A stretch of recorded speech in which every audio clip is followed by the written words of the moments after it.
നമസ്കാരം. ബിഗ് സ്റ്റോറിയിലേക്ക് സ്വാഗതം. ബജറ്റ് ദിവസത്തെ അക്രമ സംഭവങ്ങളുടെ പശ്ചാത്തലത്തിൽ 5 പ്രതിപക്ഷ എംഎൽഎമാരെ ഈ നിയമസഭാ സമ്മേളന കാലയളവിൽ സസ്പെൻഡ് ചെയ്തു. ഇ.പി. ജയരാജൻ, വി. ശിവൻകുട്ടി, കെ.ടി. ജലീൽ, കെ. കുഞ്ഞഹമ്മദ് മാസ്റ്റർ, കെ. അജിത് എന്നിവരെയാണ് സസ്പെൻഡ് ചെയ്തത്. നാളെ മുതൽ 4 ദിവസത്തേക്കുള്ള സഭാ നടപടികളും വെട്ടിച്ചുരുക്കി. ബജറ്റിന് മേലുള്ള പൊതുചർച്ചയും വേണ്ടെന്ന് വച്ചു. Sarvashri E P. Jayarajan, V. Sivankutty, K. Ajith, doctor K T. Jaleel, Shri K. Kunjahammed master 5 അംഗങ്ങളെയും ഇന്നു മുതൽ ഈ സഭാ സമ്മേളനം അവസാനിക്കുന്നത് വരെ സഭയിൽ നിന്ന് സസ്പെൻഡ് ചെയ്യാൻ ഈ സഭ തീരുമാനിക്കുന്നു. ശാന്തതയോടെ ചോദ്യോത്തരവേള പിന്നിട്ട ശേഷം സഭ ശൂന്യവേളയിലെത്തിയപ്പോഴായിരുന്നു ബജറ്റ് ദിവസത്തെ കയ്യാങ്കളിയുടെ പേരിൽ 5 പ്രതിപക്ഷ എംഎൽഎമാർക്കെതിരെയുള്ള നടപടി മുഖ്യമന്ത്രി പ്രഖ്യാപിച്ചത്. ശൂന്യവേളയുടെ തുടക്കത്തിൽ സഭ നിർത്തിവെച്ച് ഭരണ പ്രതിപക്ഷ കക്ഷി നേതാക്കളുമായി നടപടിയെക്കുറിച്ച് ചർച്ച നടത്തി. തുടർന്നാണ് സ്പീക്കർ മുഖ്യമന്ത്രിയെ പ്രമേയം അവതരിപ്പിക്കാൻ ക്ഷണിച്ചത്. ഭരണപക്ഷ എംഎൽഎമാർക്കെതിരെ നടപടി വേണമെന്ന ആവശ്യത്തെ പ്രമേയത്തിന് മുമ്പ് തന്നെ മുഖ്യമന്ത്രി തള്ളിയിരുന്നു. 13-ൽ ഒരു എംഎൽഎ പോലും ഭരണകക്ഷി എംഎൽഎമാർക്കെതിരെ പരാതി നൽകിയിട്ടില്ലെന്ന് മുഖ്യമന്ത്രി പറഞ്ഞു. VS-ന്റെ പരാതിയിലും ഭരണകക്ഷി എംഎൽഎമാരുടെ പേരില്ലെന്നും മുഖ്യമന്ത്രി വ്യക്തമാക്കി. പ്രതിപക്ഷ നേതാവ് അന്ന് അങ്ങേക്ക് കത്തെഴുതി തന്നു. സർ, അതിനകത്ത് ഭരണകക്ഷി എംഎൽഎമാരെ കുറിച്ച് ഒരാക്ഷേപവും പറയുന്നില്ല. പ്രതിഷേധവുമായി പ്രതിപക്ഷം നടുത്തളത്തിലെത്തിയതോടെ ബജറ്റ് ചർച്ചകൾ ഒഴിവാക്കുന്നതായി മുഖ്യമന്ത്രി പ്രഖ്യാപിച്ചു. പ്രതിപക്ഷ പ്രതിഷേധം മറികടക്കാൻ നാളെ മുതൽ 20 വരെയുള്ള സഭാ നടപടികളും ഒഴിവാക്കി. ഇനി തിങ്കളാഴ്ചയാണ് സഭ സമ്മേളിക്കുക. അന്ന് സഭയിൽ വോട്ട് ഓൺ അക്കൗണ്ട് പാസാക്കും. തിങ്കളാഴ്ചയും പ്രതിഷേധം ശക്തമാകുമെന്ന മുന്നറിയിപ്പ് നൽകിയ പശ്ചാത്തലത്തിൽ ധനവിനിയോഗ ബിൽ തുടർ ദിവസങ്ങളിൽ പാസാക്കി സഭാ സമ്മേളനം വെട്ടിച്ചുരുക്കാനാണ് സാധ്യത. റിപ്പോർട്ടർ, തിരുവനന്തപുരം. ഈ വിഷയമാണ് ഇന്ന് ബിഗ് സ്റ്റോറി ചർച്ച ചെയ്യുന്നത്. കോൺഗ്രസ് വക്താവ് Shri Joseph Vazhakkan MLA, Shri K T. Jaleel MLA, Shrimati Jameela പ്രകാശം എന്നിവരാണ് ഇപ്പോൾ ഈ ചർച്ചയിൽ പങ്കെടുക്കുന്നത്. ശ്രീ ജോസഫ് വാഴക്കൻ, നടപടി പക്ഷപാതപരമായി പോയത് എന്തുകൊണ്ട്? കാരണം പ്രതിപക്ഷ നേതാവ് VS അച്യുതാനന്ദൻ തന്നെ കോൺഗ്രസ് ദുശാസനന്മാർ വനിതാ MLA-മാരെ ലൈംഗിക ലക്ഷ്യത്തോടുകൂടി പീഡിപ്പിച്ചു എന്ന് ആക്ഷേപിച്ച ശേഷവും വനിതാ MLA-മാർ പരാതി സ്പീക്കർക്ക് എഴുതി നൽകിയ ശേഷവും 5 പ്രതിപക്ഷ MLA-മാരെ മാത്രം സസ്പെൻഡ് ചെയ്തത് എന്തുകൊണ്ട്?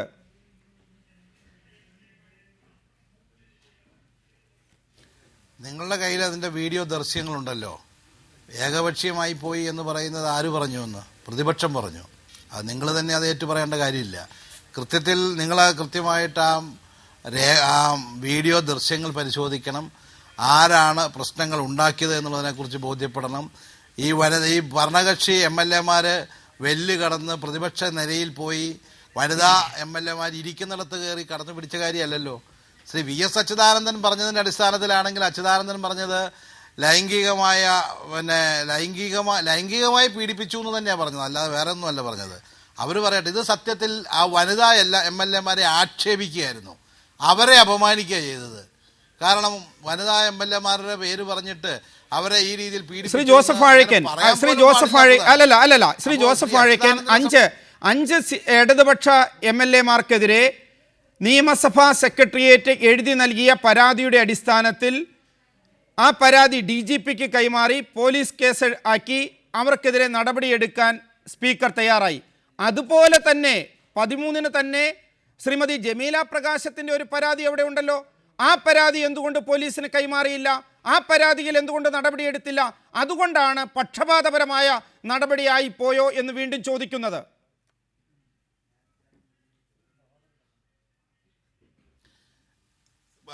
പോലീസിന് പരാതി കൊടുത്തത് സഭ തുടങ്ങുന്നതിന് മുമ്പ് അവിടെ നടന്നിട്ടുള്ള കാര്യങ്ങളുടെ പേരിലാണ്.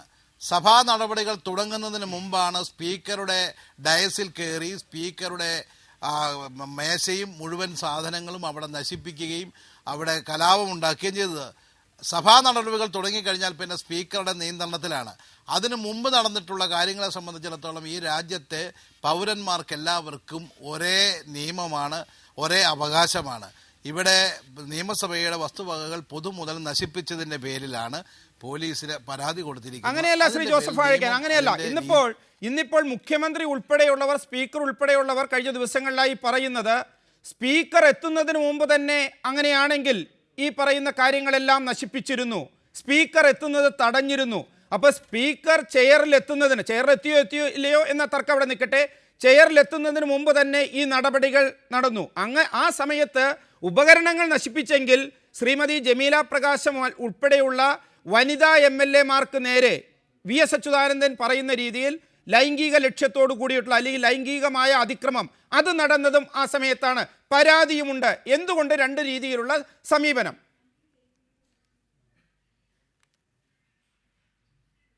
അതൊക്കെ അവിടെ പരിശോധിച്ച് കഴിഞ്ഞിട്ടാണ് സ്പീക്കർ വന്ന് അതിനെക്കുറിച്ച് പരിശോധിച്ചു, അതിൻ്റെ വീഡിയോ ദൃശ്യങ്ങൾ സംഭവിച്ചു, അത് പരിശോധിച്ചു. ഈ പറയുന്ന വനിതാ MLA-മാർ അവരുടെ ഇരിപ്പിടം വിട്ട് വിട്ട് നേരെ ഇവിടെ വന്ന് ഭരണകക്ഷി MLA-മാരുടെ ദേഹത്തോട്ട് കയറുകയായിരുന്നു. അതല്ലാതെ അവരാരും ഇങ്ങോട്ട് പോയി പിടിച്ചിട്ടൊന്നുമില്ല.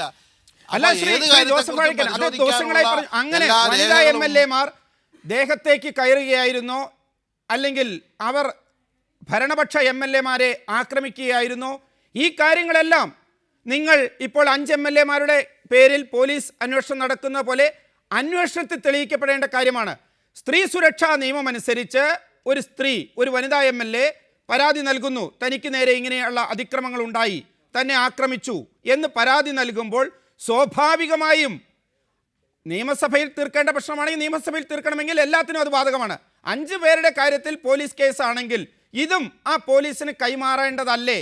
അതിൽ ഇപ്പോൾ ഒരു സ്ഥാപനത്തിൻ്റെ മേലധികാരി അല്ലെങ്കിൽ അതിൻ്റെ തലവൻ, അതിനോട് സ്ത്രീ ഒരു പരാതി നൽകുകയാണ്, എനിക്ക് നേരെ അതിക്രമം ഉണ്ടായി. പുതിയ നിയമം അനുസരിച്ച് അത് കയ്യിൽ വെച്ചുകൊണ്ടിരിക്കാൻ പോലും സ്പീക്കർക്ക് കഴിയില്ല. എന്തുകൊണ്ട് കൈമാറിയില്ല? പരിശോധിക്കട്ടെ പോലീസ്.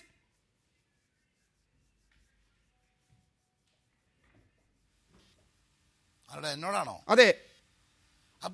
എന്തുകൂടെ പരിശോധിച്ച് ഞാൻ എൻ്റെ കാരണങ്ങൾ പറഞ്ഞില്ല ഇതിനു മുമ്പ് ഇതിനെക്കുറിച്ച് ആദ്യം ഇതിനെക്കുറിച്ച് പരാതി പറഞ്ഞില്ല. 3-4 ദിവസം കഴിഞ്ഞപ്പോൾ ഇവർക്ക് പേരിൽ കേസുണ്ടാകുമെന്ന് തോന്നിയപ്പോൾ പുതിയ പരാതിയായിട്ട് വന്നിരിക്കുകയാണ്. ശ്രീമതി ജമീല പ്രകാശ്, എന്നാണ് താങ്കൾ സ്പീക്കർക്ക് പരാതി നൽകിയത്? എന്തായിരുന്നു പരാതിയുടെ ഉള്ളടക്കം? എപ്പോൾ, ഏത് സമയത്ത് താങ്കൾ പരാതി നൽകി ശ്രീമതി ജമീല പ്രകാശം?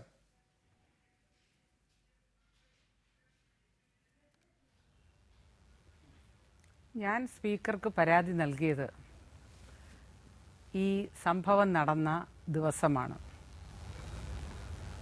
അതുപോലെ തന്നെ എൻ്റെ നേർക്ക് പീഡനശ്രമം ഉണ്ടായി എന്ന്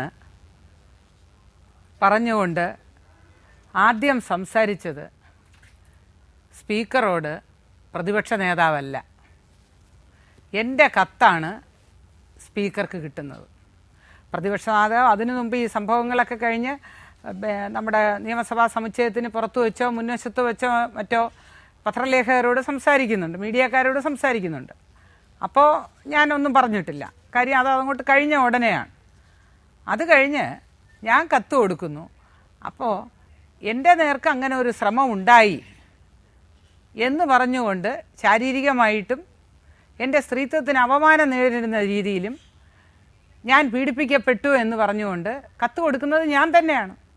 പ്രതിപക്ഷ നേതാവിന് അതിൻ്റെ ഒരു കോപ്പിയും ഞാൻ കൊടുത്തിട്ടുണ്ട്. പാർലമെന്ററി പാർട്ടി ഓഫീസ് മുഖേന പ്രതിപക്ഷ നേതാവിന്റെ ഓഫീസിൽ അത് എത്തിയിട്ടുണ്ട്. ഇന്ന് പരാതി നൽകി. അത് ജമീല പ്രകാശം തന്നെയാണ് പരാതി നൽകിയത്. അവർ പറയുന്നു സ്ത്രീത്വത്തിന് നേരെ അതിക്രമം നടന്നിരിക്കുന്നു, ശാരീരികമായ അതിക്രമം നടന്നിരിക്കുന്നു. അങ്ങനെ ഒരു പരാതി സ്പീക്കർ ശക്തന് ലഭിച്ച ശേഷം ആ പരാതി പോലീസിനോ DGPക്കോ കൈമാറാതെ കൈവശം വച്ച് അതിനുശേഷം നിയമസഭാ സെക്രട്ടേറിയറ്റ് നൽകിയ പരാതി മാത്രം പോലീസിന് കൈമാറുകയും അതിൻ്റെ അടിസ്ഥാനത്തിൽ നടപടി സ്വീകരിക്കുകയും ചെയ്ത ആ സമീപനം, അത് VS അച്യുതാനന്ദൻ പറഞ്ഞതുപോലെ ഉമ്മൻചാണ്ടിയുടെയും മാണിയുടെയും കൊള്ളരുതായികൾക്ക് വേണ്ടി പ്രവർത്തിക്കുന്ന ഒരു സാധാ കോൺഗ്രസ്സുകാരൻ സ്റ്റാമ്പ് മാത്രമാണ് ഈ സ്പീക്കർ എന്ന ആ ആക്ഷേപം. അത് ശരിവെക്കുന്നതല്ലേ?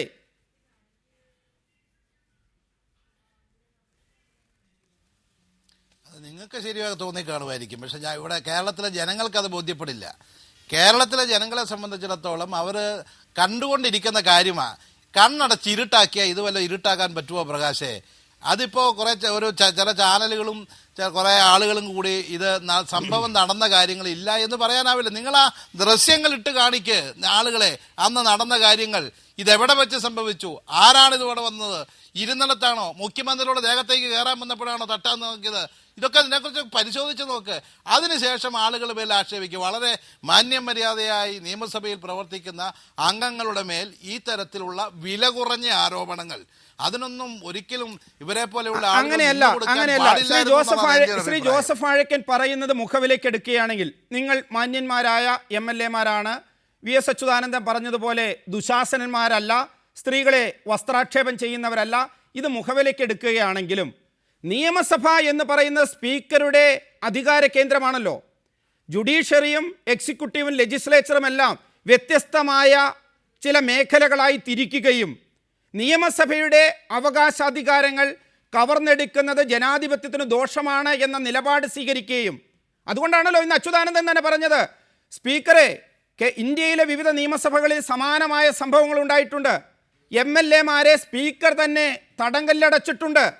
ഇത് സ്വീകരിക്കാതെ ഇപ്പോൾ വൈക്കം പുരുഷോത്തമൻ പോലും പല സന്ദർഭങ്ങളിലും കോടതിയുടെ ഇടപെടലിനെ ചെറുത്തുകൊണ്ട് നിയമസഭയുടെ പരമാധികാരം അത് ഉയർത്തിപ്പിടിച്ചു. അതാണല്ലോ നിയമസഭയുടെ അന്തസ്, അതാണല്ലോ നിയമസഭയുടെ ജനാധിപത്യം. അതിനെ ആദ്യമായി കേരള നിയമസഭയിൽ ഞായറാഴ്ച പോലീസ് കയറുന്ന അവസ്ഥയുണ്ടായി. അതും ഒരു പരാതിയിൽ മാത്രം. മറിച്ചുള്ള പരാതി മറച്ചുവെച്ചു. ഇതെന്തുകൊണ്ട് എന്ന് ചോദിക്കുമ്പോൾ മാധ്യമങ്ങളോടോ ഈ ന്യായമായ യുക്തിക്ക് ന്യായമായ മറുപടിയല്ലാതെ അതിനെ അടച്ചാക്ഷേപിച്ചിട്ടോ കാര്യമുണ്ടോ ശ്രീ ജോസഫ് വാഴക്കൻ?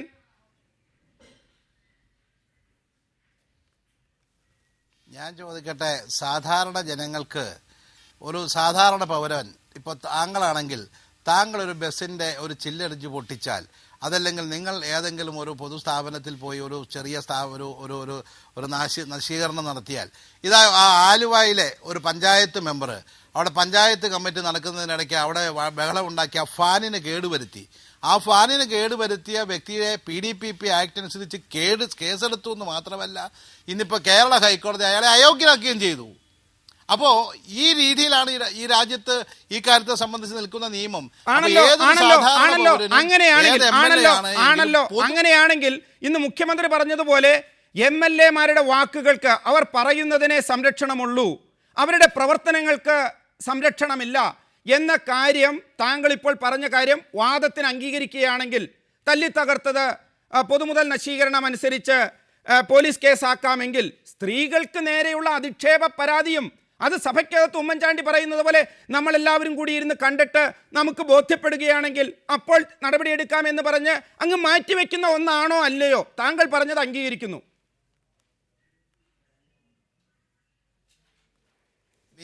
നിയമസഭയ്ക്കകത്ത് 4 സ്ത്രീകളെ വിട്ട് അവിടുത്തെ ഭരണകക്ഷി അംഗങ്ങളുടെ ഇടയിലേക്ക് കടത്തി വിട്ടുകൊണ്ട് അവിടെ ഓരോ പ്രശ്നങ്ങൾ ഉണ്ടാക്കാൻ ശ്രമിക്കുമ്പോൾ അവരെല്ലാം ഒഴിഞ്ഞു മാറാൻ ശ്രമിക്കുകയാണ്. ഒഴിഞ്ഞു മാറാൻ ശ്രമിക്കുമ്പോൾ അവിടെ മുഖ്യമന്ത്രിയുടെ ദേഹത്തേക്ക് വീഴാൻ ശ്രമിക്കുമ്പോൾ സ്വാഭാവികമായും ഒരു കൈത്താങ്ങ് കൊടുത്താൽ അതിനെവിടെ തെറ്റാണെന്ന് നിങ്ങൾ ഈ പറയുന്നത്?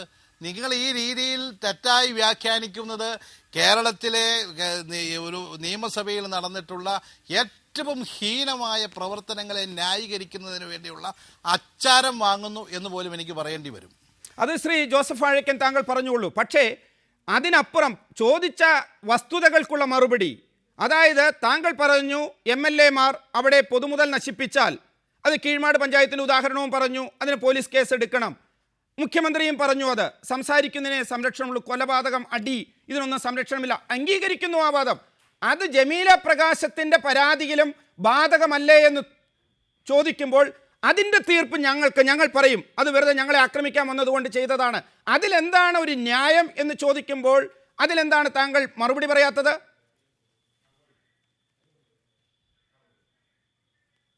ഞങ്ങളെ ആക്രമിക്കാൻ വന്നപ്പോൾ ചെയ്തതാണെന്നാരാ പറഞ്ഞത്?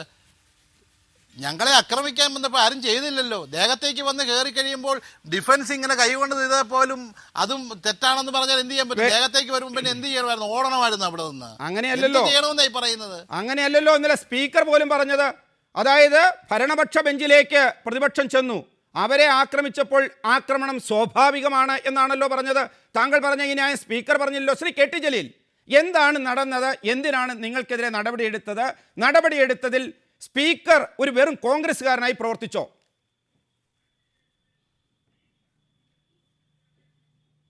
തീർച്ചയായും സ്പീക്കർ ഏകപക്ഷീയമായിട്ടാണ് കഴിഞ്ഞ ദിവസം നിയമസഭയിൽ നടന്ന അനിഷ്ട സംഭവങ്ങളുമായി ബന്ധപ്പെട്ട് ശിക്ഷാ നടപടികൾ സ്വീകരിച്ചിരിക്കുന്നത്. ഞങ്ങൾക്കെതിരെ എന്തുകൊണ്ടാണ് അദ്ദേഹം നടപടിയെടുത്തത്? അതേ കാരണങ്ങൾ ഭരണകക്ഷിയിലെ 3 MLA-മാർക്കെതിരെയും നിലനിൽക്കുന്നുണ്ട്. ശിവദാസൻ നായർ, ഡൊമിനിക് പ്രസന്റേഷൻ, വാഹിദ്. ഈ 3 പേർ വനിതാ MLA-മാരോട് അപമര്യാദയായിട്ട് പെരുമാറി എന്നുള്ളതിനെ സംബന്ധിക്കുന്ന ആക്ഷേപവും ബന്ധപ്പെട്ട വനിതാ MLA-മാർ സ്പീക്കർക്ക് നൽകുകയുണ്ടായി. സ്പീക്കർ അത് മുഖവിലക്കെടുത്തില്ല. അദ്ദേഹം വളരെ ഏകപക്ഷീയമായിട്ടാണ് ഇടതുപക്ഷ MLA-മാരെ മാത്രം സഭയിൽ നിന്ന് സസ്പെൻഡ് ചെയ്യാൻ തീരുമാനിച്ചിരിക്കുന്നത്. ഇതിന് പിന്നിൽ ഗൂഢമായിട്ടുള്ളൊരു ലക്ഷ്യമുണ്ട് എന്ന് തന്നെയാണ് ശ്രീ ജോസഫ് വാഴക്കൻ്റെ സംസാരത്തിൽ നിന്ന് മനസ്സിലാക്കാൻ കഴിയുന്നത്. പൊതുമുതൽ നശിപ്പിച്ചാൽ സ്വാഭാവികമായും അതിനുള്ള പിഴ ഒടുക്കിയാൽ ആ പ്രശ്നം അവസാനിക്കുന്നതേ ഉള്ളൂ, തീരുന്നതേ ഉള്ളൂ. എന്നാൽ ശ്രീ KM മാണി ബജറ്റ് വിറ്റുകൊണ്ട് കോടിക്കണക്കിന് രൂപയാണ് കേരളത്തിലെ ജനങ്ങൾക്കും കേരളത്തിനും നഷ്ടം വരുത്തിയിട്ടുള്ളത്. ആ നഷ്ടം ആര് നികത്തും? അത് എന്നാണ് പരിഹരിക്കപ്പെടുക? വളരെ അടിസ്ഥാനപരമായിട്ടുള്ള ചോദ്യം അതാണ്. ജനാധിപത്യ സ്വഭാവം പുലർത്തുന്ന ഒരു സർക്കാരിനോടെ ജനാധിപത്യ രീതിയിലുള്ള സമരമുറകൾ പ്രസക്തമാകുന്നുള്ളൂ. സർക്കാരിൻ്റെ മുമ്പിൽ 2 വഴികളുണ്ടായിരുന്നു. KM മാണി ബജറ്റ് അവതരിപ്പിക്കുന്നതിന് പകരം പ്രത്യേകമായിട്ടുള്ള പ്രതിപക്ഷത്തിൻ്റെ ഈ ആക്ഷേപത്തിൻ്റെയും കേരളത്തിൽ നിന്ന് പൊതുവായി ഉയർന്നു വന്നിരിക്കുന്ന ആരോപണങ്ങളുടെയും അടിസ്ഥാനത്തിൽ എന്തിനധികം ഈ സർക്കാരിൻ്റെ തന്നെ വിജിലൻസ് അന്വേഷിച്ച് FIR ഇട്ടിരിക്കുന്ന ഒരു കേസിലെ 1-ാം പ്രതിയായിട്ടുള്ള ധനകാര്യ വകുപ്പ് മന്ത്രിയോട് ഈ ബജറ്റ് അവതരണത്തിൽ നിന്ന് മാറി നിൽക്കണം എന്ന് പറയാമായിരുന്നു മുഖ്യമന്ത്രിക്ക്. മുഖ്യമന്ത്രി മുമ്പ് ധനകാര്യ വകുപ്പ് കൈകാര്യം ചെയ്തിട്ടുള്ളയാളാണ്. അദ്ദേഹത്തിന് അവതരിപ്പിക്കാമായിരുന്നു, അല്ലെങ്കിൽ അദ്ദേഹം ഓതറൈസ് ചെയ്യുന്ന മറ്റേതെങ്കിലും മന്ത്രിമാർക്ക് അവതരിപ്പിക്കാമായിരുന്നു. പക്ഷെ അതിന് മുഖ്യമന്ത്രി തയ്യാറായില്ല. അദ്ദേഹം വളരെ അഡമൻ്റ് ആയിട്ടുള്ള നിലപാടാണ് സ്വീകരിച്ചത്. മാണി തന്നെ ബജറ്റ് അവതരിപ്പിക്കും എന്ന് പ്രഖ്യാപിച്ചു. അത് വളരെ ഏകപക്ഷീയവും ഏകാധിപത്യപരവുമാണ്. 2 ഓപ്ഷൻ നിലനിൽക്കെ ഒരോപ്ഷൻ അദ്ദേഹം സ്വീകരിച്ചിരുന്നു എങ്കിൽ ഇത്തരം അനിഷ്ട സംഭവങ്ങൾ ഒരിക്കലും തന്നെ ഉണ്ടാകുമായിരുന്നില്ല. ഇന്ത്യയുടെ പാർലമെന്റിൽ പ്രധാനമന്ത്രി ശ്രീമതി ഗാന്ധി ധനകാര്യ വകുപ്പ് മന്ത്രി സന്നിഹിതനായിരിക്കെ തന്നെ ബജറ്റ് അവതരിപ്പിച്ച പാരമ്പര്യം നമ്മുടെ നാട്ടിലുണ്ട്. വളരെ വ്യക്തമാണ്. അത് താങ്കളിലേക്ക് തിരിച്ചെത്താം. അഡ്വക്കേറ്റ് ജയശങ്കർ, ഇതിപ്പോൾ ജമീല പ്രകാശം നൽകിയ പരാതിയിൽ കേസില്ല. ചുംബന സമരം നടത്തിയത്, അതായത് സ്വവർഗരതിക്ക് തുല്യമാണ് എന്ന VS അച്യുതാനന്ദൻ പറഞ്ഞ കാര്യം, അതിലും കേസില്ല. മറിച്ച് 5 MLA-മാർക്കെതിരെ മാത്രം കേസുണ്ട്.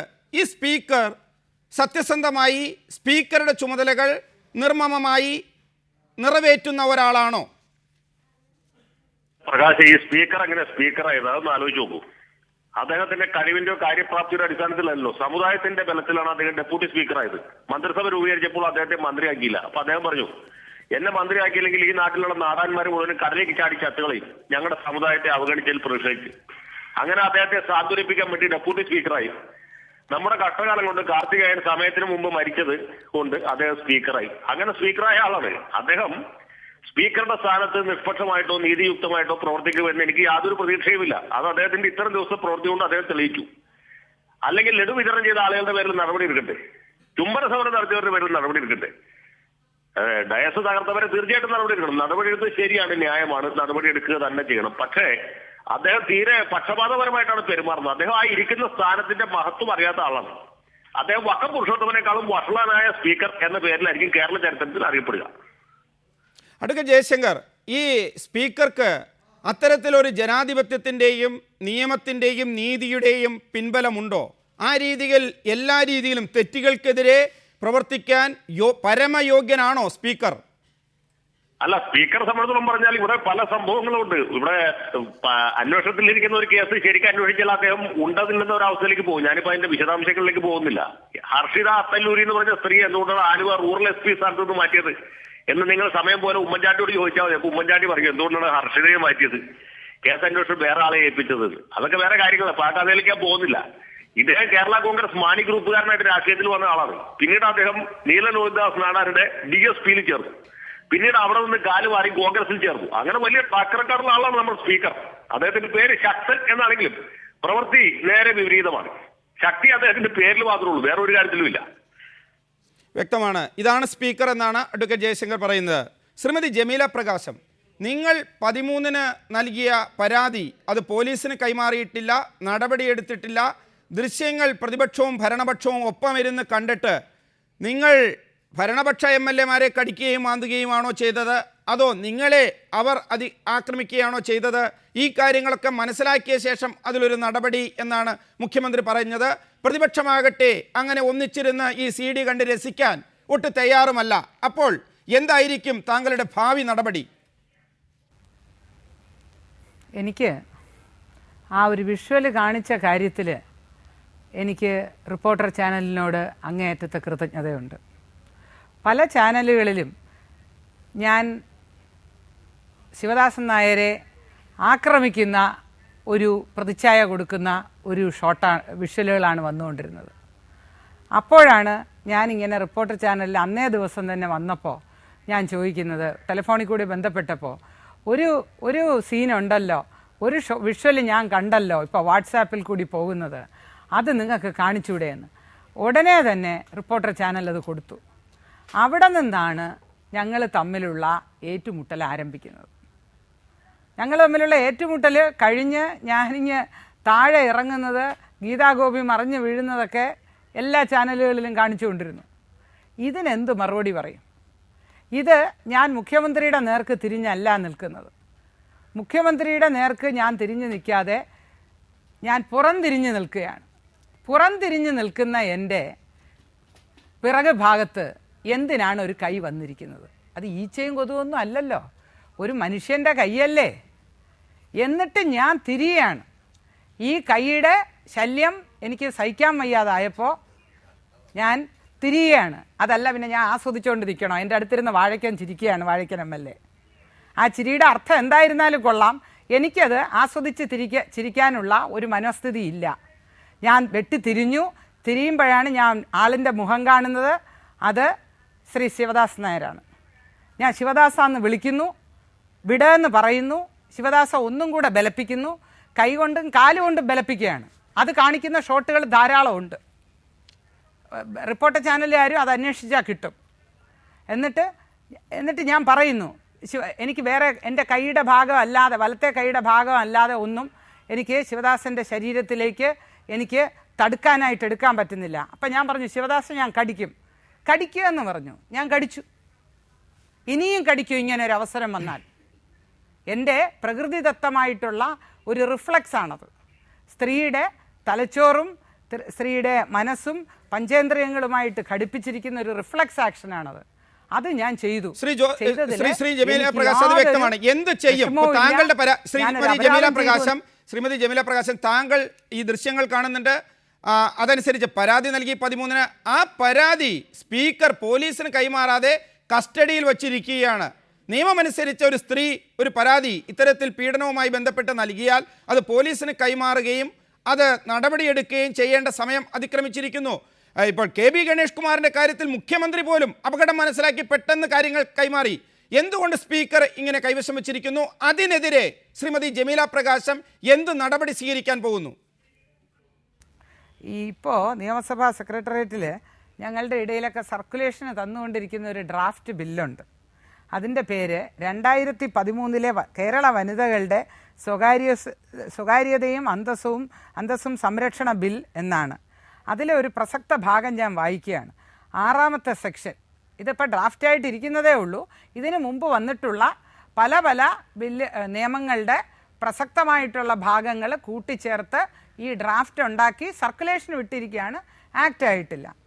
പരിസരത്തിൻ്റെ ചുമതലയുള്ള ആളിൻ്റെ കടമകൾ ഒരു വിദ്യാഭ്യാസ സ്ഥാപനത്തിൻ്റെയോ സിനിമാ തിയേറ്ററിൻ്റെയോ സൈബർ സ്പേസിൻ്റെയോ അല്ലെങ്കിൽ മറ്റ് ഏതെങ്കിലും പരിസരത്തിൻ്റെയോ ചുമതലയുള്ള ഏതൊരാളും അങ്ങനെയുള്ള പരിസരത്തിനുള്ളിൽ പീഡനം തടയുവാൻ അയാൾക്ക് ഉചിതമെന്ന് തോന്നുന്ന നടപടികൾ സ്വീകരിക്കേണ്ടതും വനിതയ്ക്കെതിരെ പീഡനം എന്ന കുറ്റം നടന്ന വിവരം ആ പ്രദേശത്തിന്മേൽ അധികാരികതയുള്ള പോലീസ് സ്റ്റേഷനിൽ അറിയിക്കേണ്ടതും അല്ലെങ്കിൽ വനിതയെ പീഡിപ്പിച്ചതായ വിവരം സംബന്ധിച്ച് ഇരയായ ആളോ അല്ലെങ്കിൽ മറ്റേതെങ്കിലും ആളോ പരാതി എന്തെങ്കിലും നൽകിയിട്ടുണ്ടെങ്കിൽ അത് പോലീസ് സ്റ്റേഷനിലേക്ക് അയക്കേണ്ടതും ആണ്.